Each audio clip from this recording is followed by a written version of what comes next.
أعوذ بالله من الشيطان الرجيم. بسم الله الرحمن الرحيم.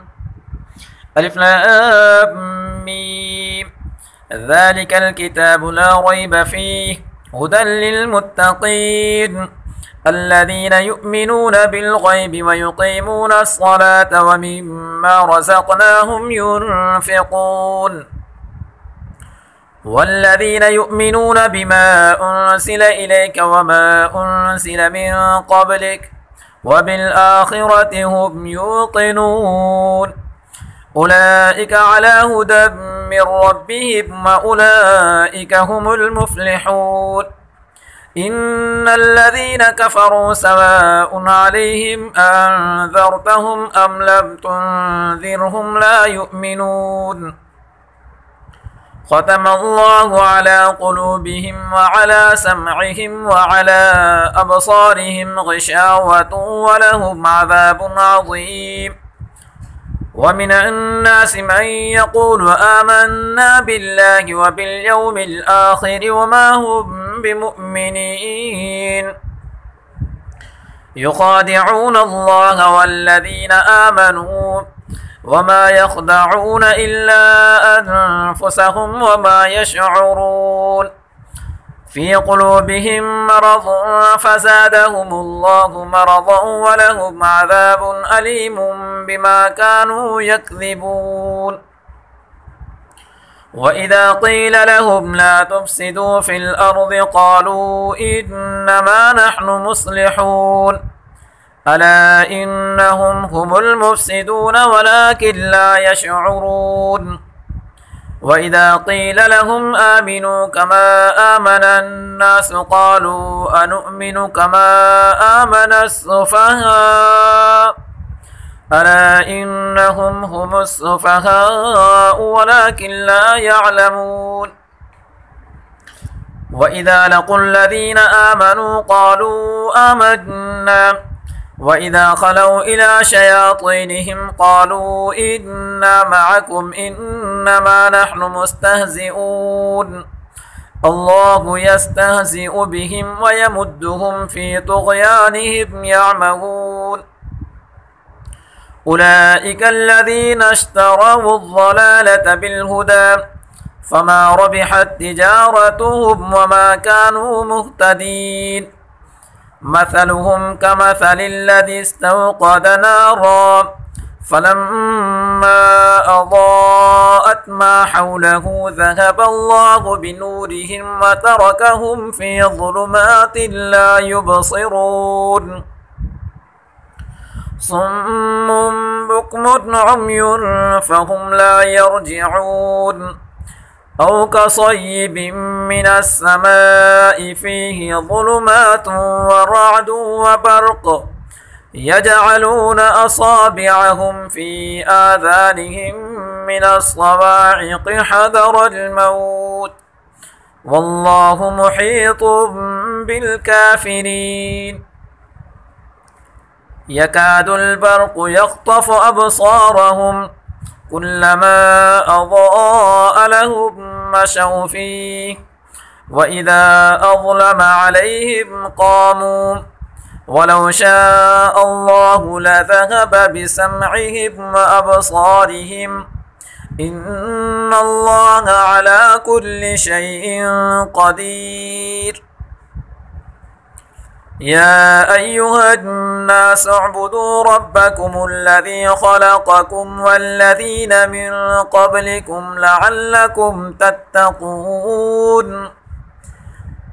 الذي جعل لكم الأرض فراشا والسماء بناء وأنزل من السماء ماء فأخرج به من الثمرات رزقا لكم فلا تجعلوا لله أندادا وأنتم تعلمون وإن كنتم في ريب مما نزلنا على عبدنا فأتوا بسورة من مثله وادعوا شهداءكم من دون الله إن كنتم صادقين فإن لم تفعلوا ولن تفعلوا فاتقوا النار التي وقودها الناس والحجارة أعدت للكافرين وبشر الذين آمنوا وعملوا الصالحات أن لهم جنات تجري من تحتها الأنهار كلما رزقوا منها من ثمرة رزقا قالوا هذا الذي رزقنا من قبل وأتوا به متشابها ولهم فيها أزواج مطهرة وهم فيها خالدون إن الله لا يستحيي أن يضرب مثلا ما بعوضة فما فوقها فأما الذين آمنوا فيعلمون أنه الحق من ربهم وأما الذين كفروا فيقولون ماذا أراد الله بهذا مثلا يضل به كثيرا ويهدي به كثيرا وما يضل به إلا الفاسقين الذين ينقضون عهد الله من بعد ميثاقه ويقطعون ما أمر الله به أن يوصل ويفسدون في الأرض أولئك هم الخاسرون كيف تكفرون بالله وكنتم أمواتا فأحياكم ثم يميتكم ثم يحييكم ثم إليه ترجعون هو الذي خلق لكم ما في الأرض جميعا ثم استوى إلى السماء فسواهن 7 سماوات وهو بكل شيء عليم وإذ قال ربك للملائكة إني جاعل في الأرض خليفة قالوا أتجعل فيها من يفسد فيها ويسفك الدماء ونحن نسبح بحمدك ونقدس لك قال إني أعلم ما لا تعلمون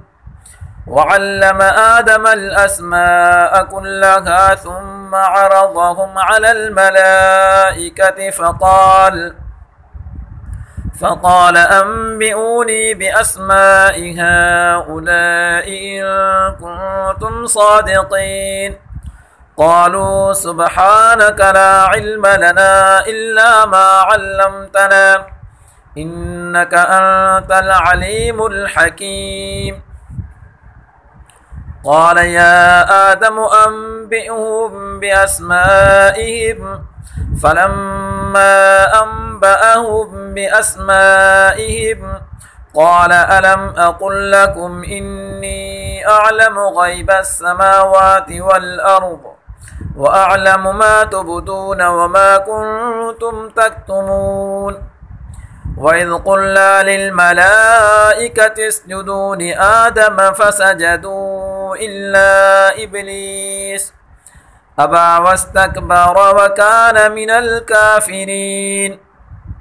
وقلنا يا آدم اسكن أنت وزوجك الجنة وكلا منها رغدا حيث شئتما ولا تقربا هذه الشجرة فتكونا من الظالمين فأزلهما الشيطان عنها فأخرجهما مما كانا فيه وقلنا اهبطوا بعضكم لبعض عدو ولكم في الأرض مستقر ومتاع إلى حين فتلقى آدم من ربه كلمات فتاب عليه إنه هو التواب الرحيم قلنا اهبطوا منها جميعا فإما يأتينكم مني هدى فمن تبع هداي فلا خوف عليهم ولا هم يحزنون والذين كفروا وكذبوا بآياتنا أولئك أصحاب النار هم فيها خالدون يا بني إسرائيل اذكروا نعمتي التي أنعمت عليكم وأوفوا بعهدي أوف بعهدكم وإياي فارهبون وآمنوا بما أنزلت مصدقا لما معكم ولا تكونوا أول كافر به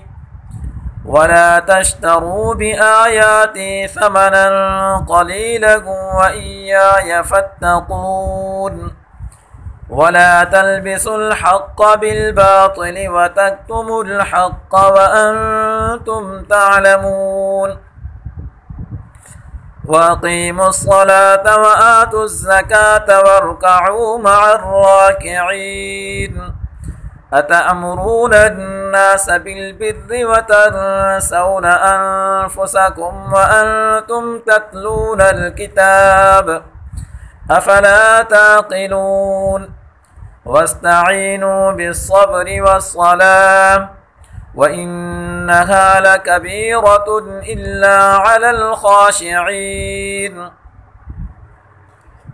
الذين يظنون أنهم ملاقو ربهم وأنهم إليه راجعون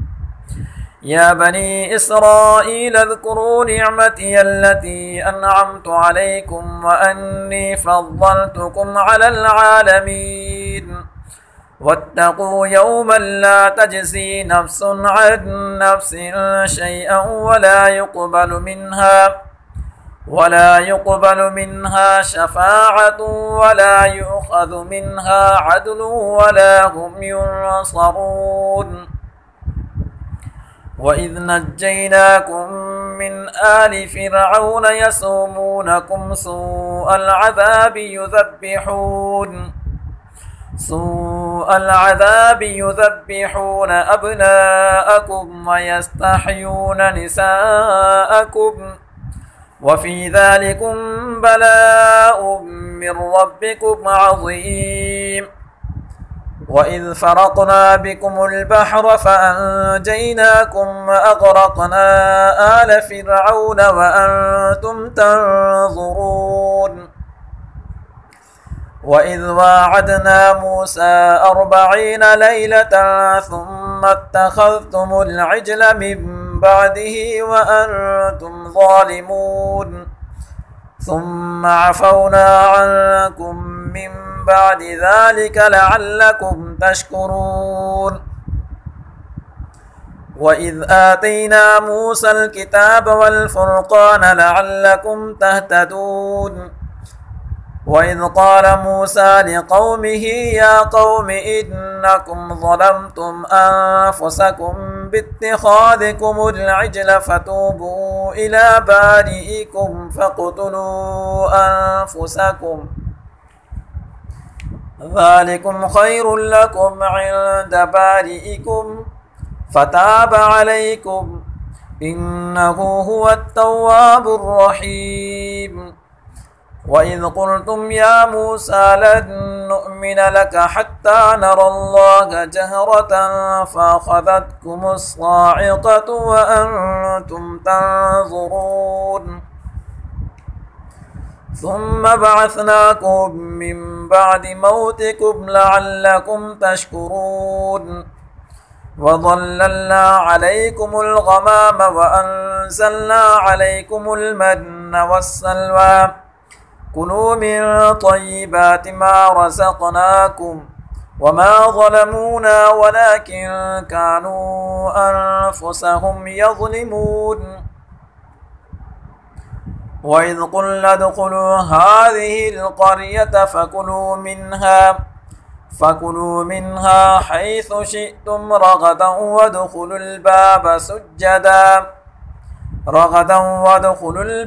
سجدا وقولوا حطة نغفر لكم خطاياكم وسنزيد المحسنين.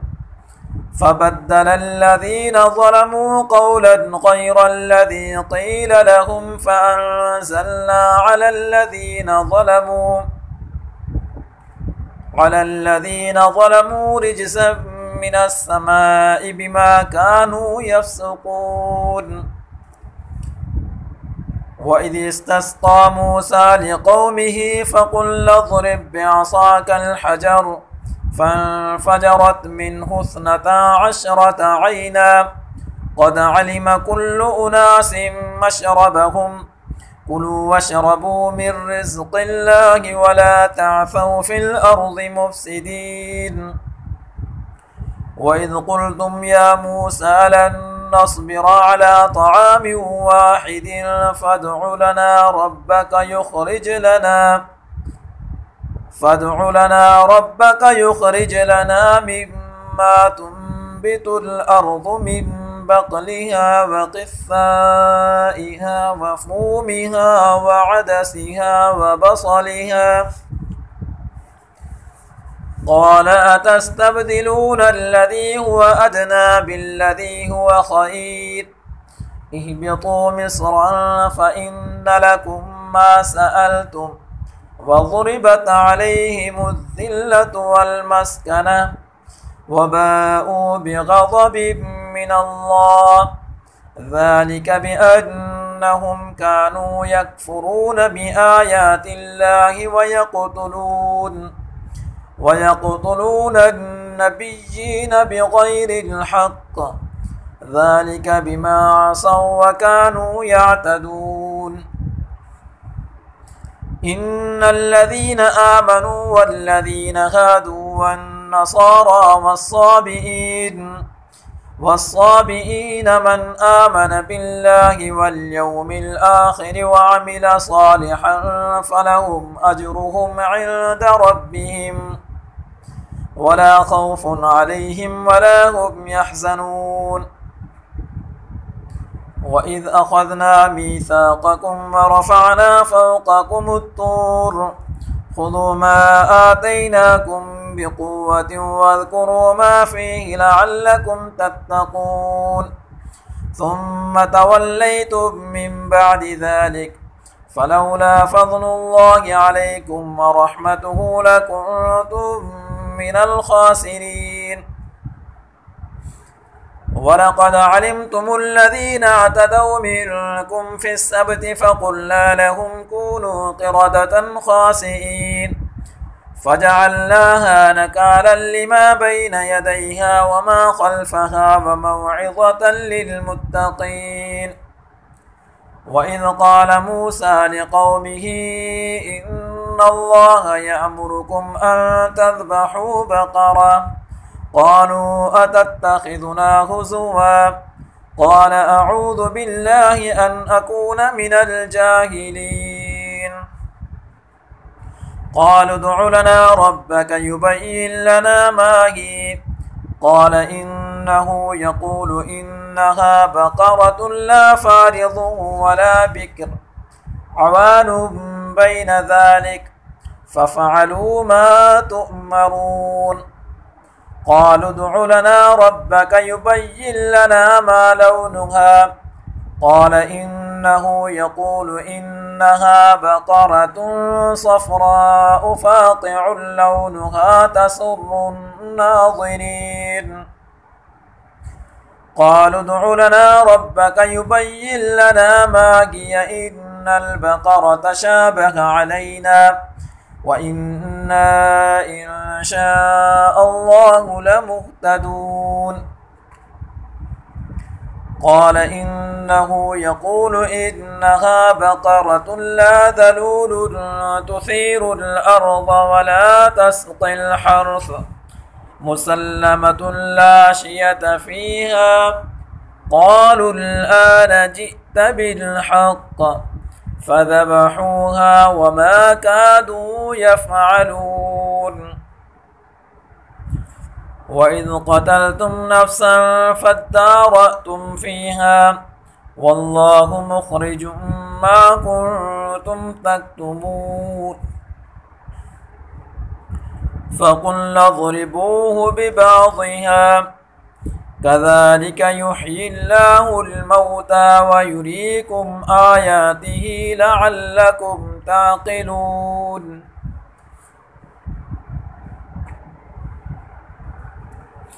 ثم قست قلوبكم من بعد ذلك فهي كالحجارة أو أشد قسوة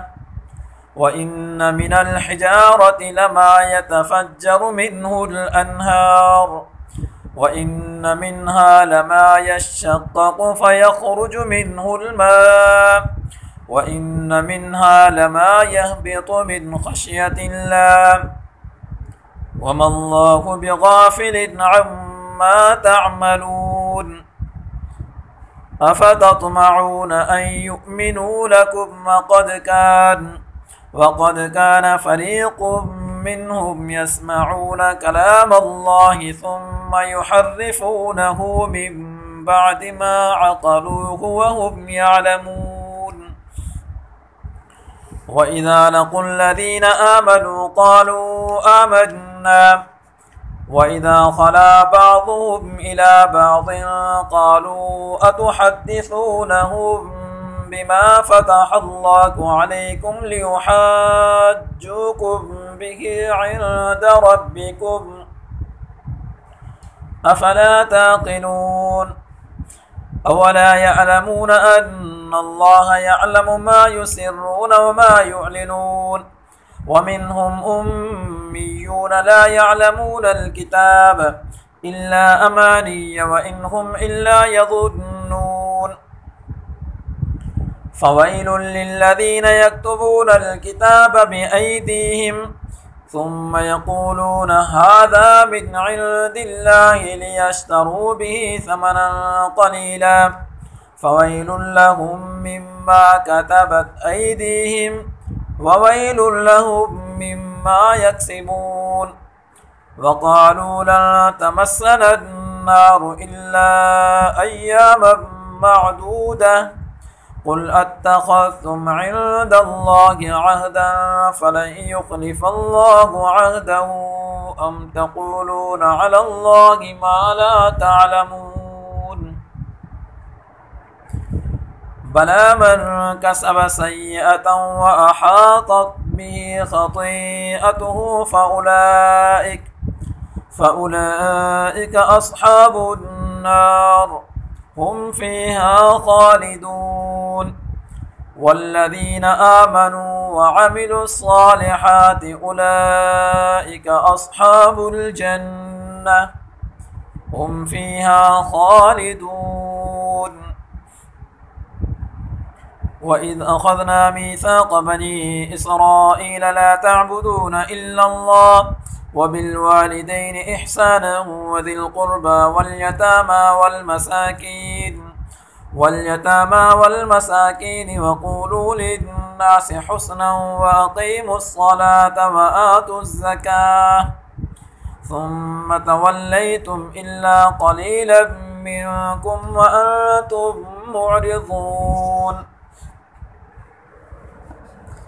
وإذ أخذنا ميثاقكم لا تسفكون دماءكم ولا تخرجون أنفسكم من دياركم ثم أقررتم وأنتم تشهدون ثم أنتم هؤلاء تقتلون أنفسكم وتخرجون فريقا منكم من ديارهم تظاهرون عليهم بالإثم والعدوان وإن ياتوكم أسارى تفادوهم وهو محرم عليكم إخراجهم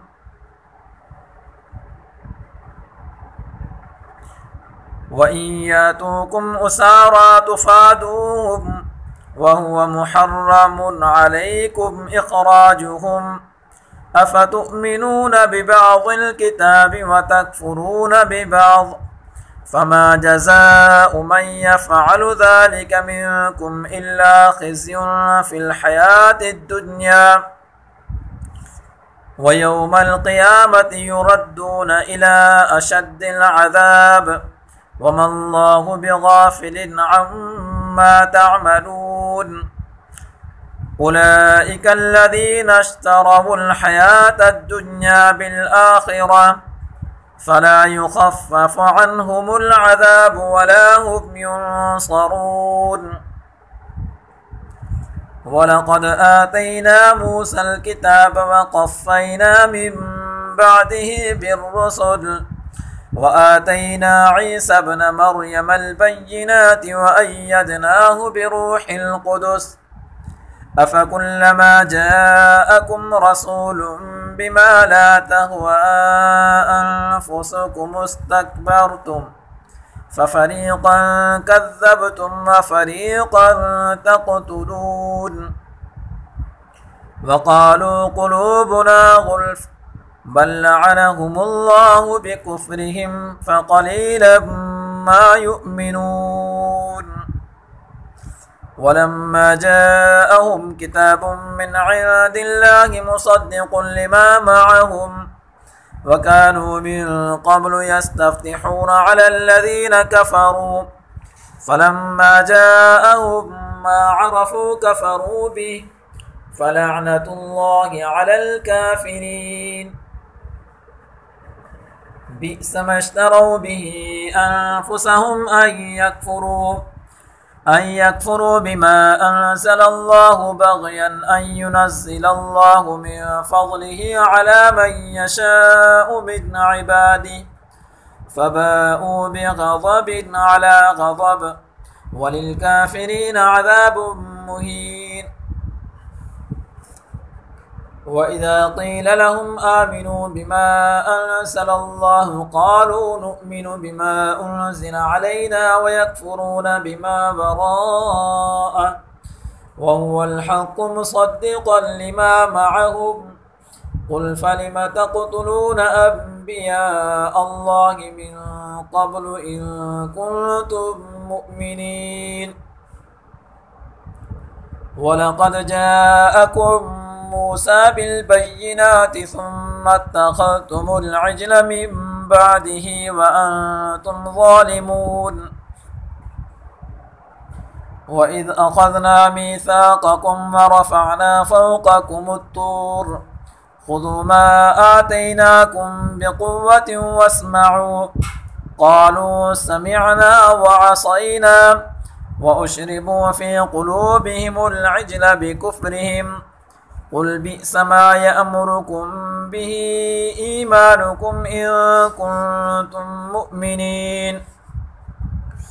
قل إن كانت لكم الدار الآخرة عند الله خالصة من دون الناس فتمنوا الموت إن كنتم صادقين ولن يتمنوه أبدا بما قدمت أيديهم والله عليم بالظالمين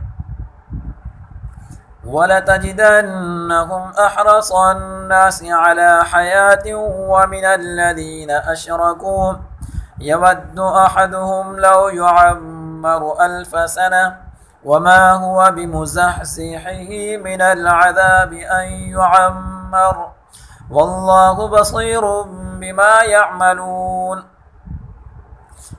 قل من كان عدوا لجبريل فإنه نزله على قلبك بإذن الله مصدقا لما بين يديه وهدى وبشرى للمؤمنين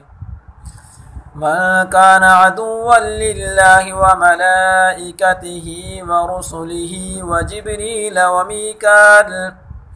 وجبريل وميكال فإن الله عدو للكافرين ولقد أنزلنا إليك آيات بينات وما يكفر بها إلا الفاسقون أو كلما عاهدوا عهدا نبذه فريق منهم بل أكثرهم لا يؤمنون ولما جاءهم رسول من عند الله مصدق لما معهم نبذ فريق من الذين أوتوا كتاب الله وراء ظهورهم كأنهم لا يعلمون واتبعوا ما تتلو الشياطين على ملك سليمان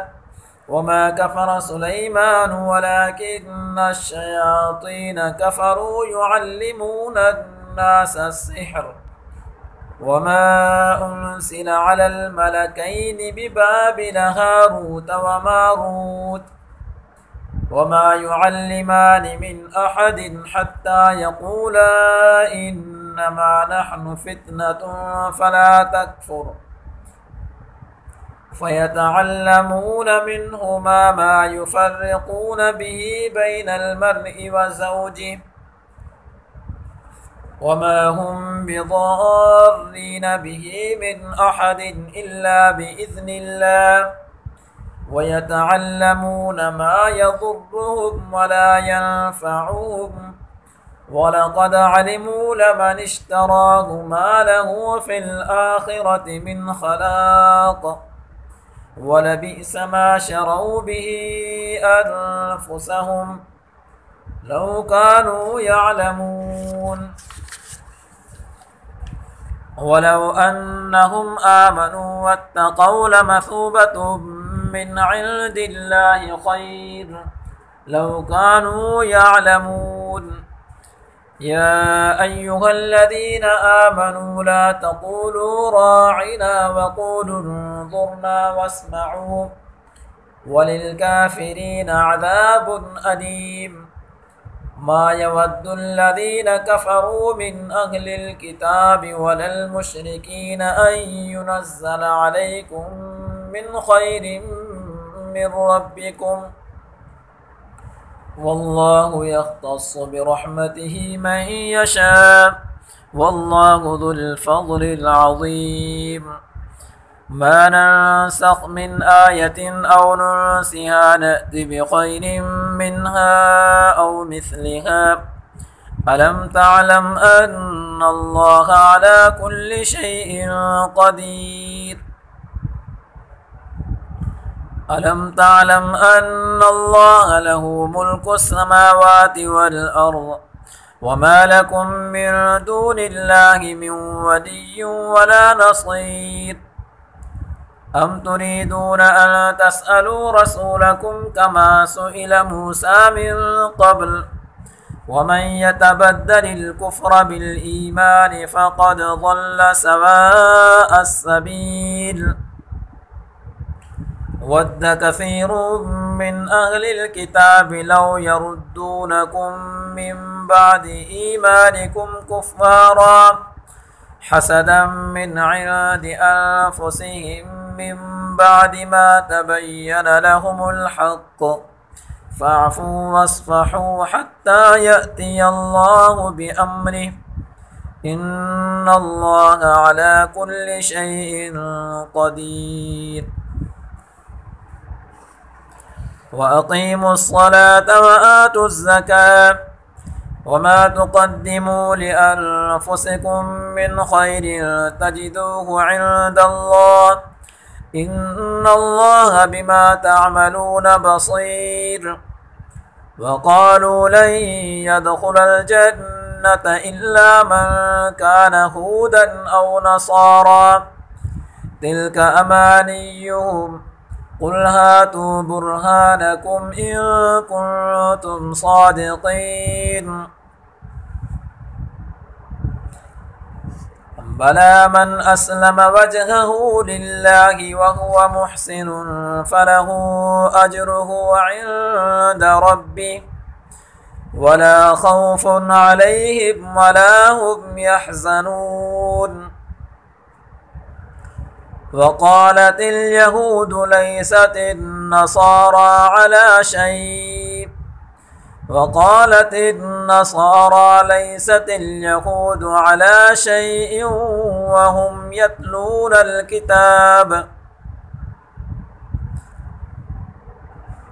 كذلك قال الذين لا يعلمون مثل قولهم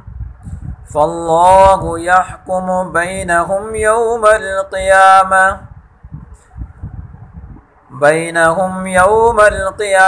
فيما كانوا فيه يختلفون ومن أظلم ممن منع مساجد الله أن يذكر فيها اسمه وسعى في خرابها أولئك ما كان لهم أن يدخلوها إلا خائفين لهم في الدنيا خزي ولهم في الآخرة عذاب عظيم ولله المشرق والمغرب فأينما تولوا فثم وجه الله إن الله واسع عليم وقالوا اتخذ الله ولدا سبحانه بل له ما في السماوات والأرض كل له قانتون بديع السماوات والأرض وإذا قضى أمرا فإنما يقول له كن فيكون وقال الذين لا يعلمون لولا يكلمنا الله أو تأتينا آية كذلك قال الذين من قبلهم مثل قولهم تشابهت قلوبهم قد بينا الآيات لقوم يوقنون إنا أرسلناك بالحق بشيرا ونذيرا ولا تسأل عن أصحاب الجحيم ولن ترضى عنك اليهود ولا النصارى حتى تتبع ملتهم قل إن هدى الله هو الهدى ولئن اتبعت أهواءهم بعد الذي جاءك من العلم ما لك من الله من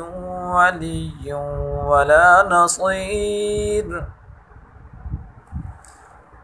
الذين آتيناهم الكتاب يتلونه حق تلاوته أولئك يؤمنون به ومن يكفر به فأولئك هم الخاسرون يا بني إسرائيل اذكروا نعمتي التي أنعمت عليكم وأني فضلتكم على العالمين واتقوا يوما لا تجزي نفس عن نفس شيئا ولا يقبل منها عدل ولا تنفعها شفاعة ولا هم ينصرون وإذ ابتلى إبراهيم ربه بكلمات فأتمهن قال إني جاعلك للناس إماما قال ومن ذريتي قال لا ينال عهد الظالمين وإذ جعلنا البيت مثابة للناس وأمنا واتخذوا من مقام إبراهيم مصلى وعهدنا إلى إبراهيم وإسماعيل أن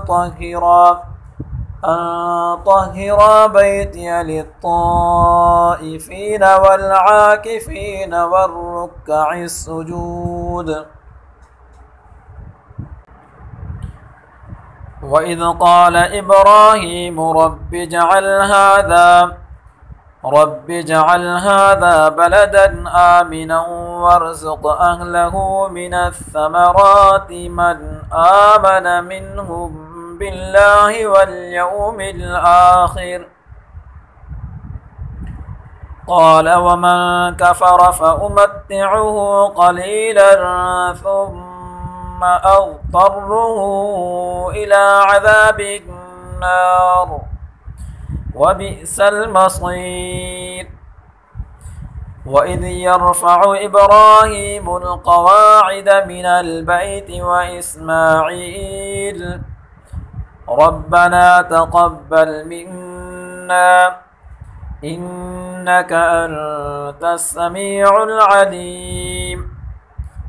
ربنا واجعلنا مسلمين لك ومن ذريتنا أمة مسلمة لك وأرنا مناسكنا وتب علينا إنك أنت التواب الرحيم ربنا وابعث فيهم رسولا منهم يتلو عليهم آياتك ويعلمهم الكتاب والحكمة ويزكيهم إنك أنت العزيز الحكيم ومن يرغب عن ملة إبراهيم إلا من سفه نفسه ولقد اصطفيناه في الدنيا وإنه في الآخرة لمن الصالحين إذ قال له ربه أسلم قال أسلمت لرب العالمين ووصى بها إبراهيم بنيه ويعقوب يا بني إن الله اصطفى لكم الدين فلا تموتن إلا وأنتم مسلمون أم كنتم شهداء إذ حضر يعقوب الموت إذ قال لبنيه ما تعبدون من بعدي قالوا نعبد إلهك وإله آبائك إبراهيم وإسماعيل وإسحاق إلها واحدا ونحن له مسلمون تلك أمة قد خلت لها ما كسبت ولكم ما كسبتم ولا تسألون عما كانوا يعملون وقالوا كونوا هودا أو نصارى تهتدوا قل بل ملة إبراهيم حنيفا وما كان من المشركين قولوا آمنا بالله وما أنزل إلينا وما أنزل إلى إبراهيم وإسماعيل وإسحاق ويعقوب والأسباط وما أوتي موسى وعيسى وما أوتي النبيون من ربهم لا نفرق بين أحد منهم ونحن له مسلمون فإن آمنوا بمثل ما آمنتم به فقد اهتدوا وإن تولوا فإنما هم في شقاق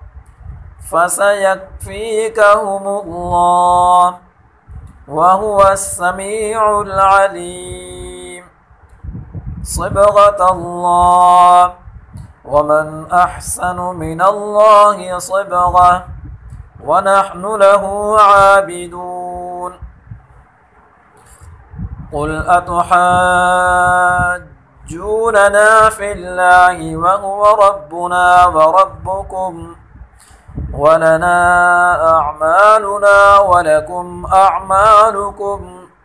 ونحن له مخلصون أم تقولون إن إبراهيم وإسماعيل وإسحاق ويعقوب والأسباط كانوا هودا أو نصارى قل أأنتم أعلم أم الله ومن أظلم ممن كتم شهادة عنده من الله وما الله بغافل عما تعملون تلك أمة قد خلت لها ما كسبت ولكم ما كسبتم ولا تسألون عما كانوا يعملون صدق الله العظيم.